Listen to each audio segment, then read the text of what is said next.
Pag narinig mo ngayon ang salitang flood control, ano ang pumapasok sa isip mo? Nakaw? Multo? Kulungan? Ganyan na ba talaga kalalim ang mansa? Na pag sinabing politiko, kurakot agad ang dating?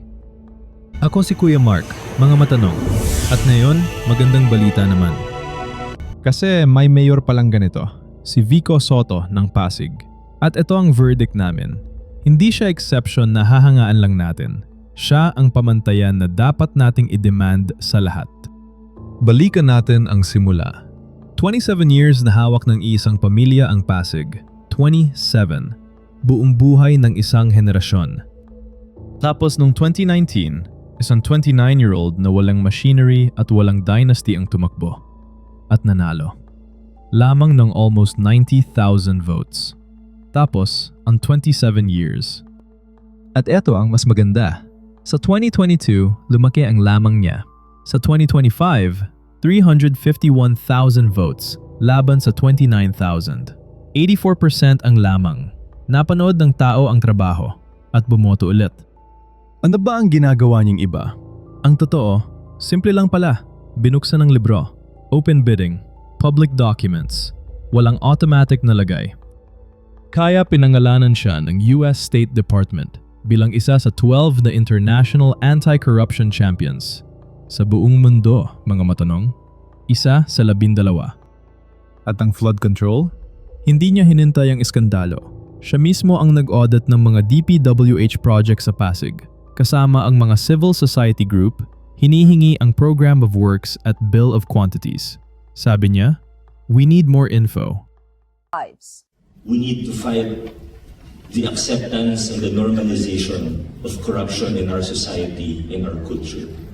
There is not going to be an easy way. There are going to be no silver bullets. Corruption has been deeply ingrained in our culture and our institutions. SOP, the very term implies that it's automatic. It has been institutionalized. SOP, automatic. Sinabi niya ng harapan sa Asian Development Bank mismo. Walang paligoy-ligoy.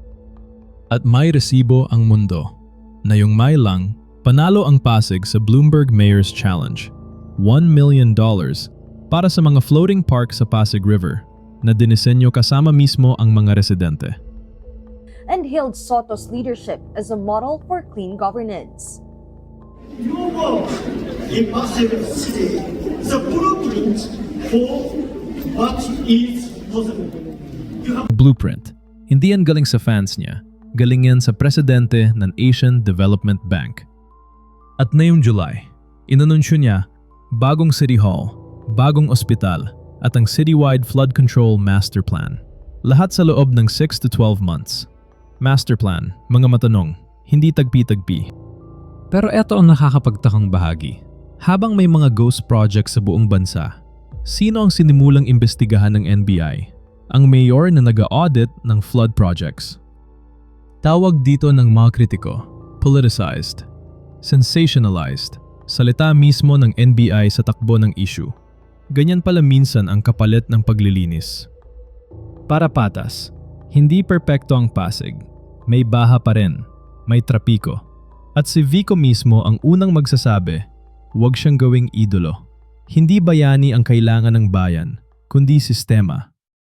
Kaya eto ang rekomendasyon namin. Hindi para kay Vico, kundi para sa atin.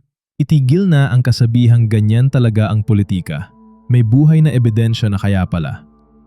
Ang tanong mga matanong, kung kaya sa Pasig, bakit hindi sa lungsod nyo?